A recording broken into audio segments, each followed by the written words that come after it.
چې مؤمنه ښځه هغه ده چې د هغې سره د څه غمي د پردې غمي مؤمنه ښځه هغه ده چې د هغې سره د پردې غمي او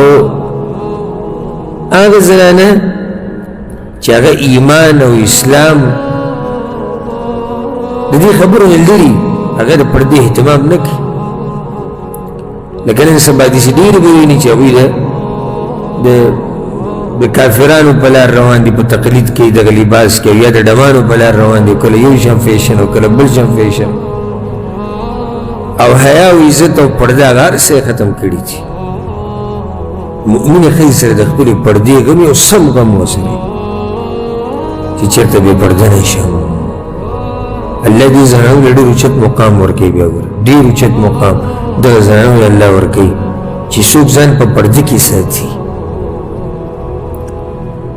نو دا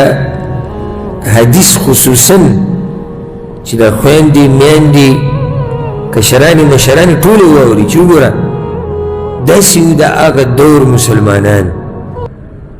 او د هغه دور زنانان چې د هغې سره ټول غم د پردې دی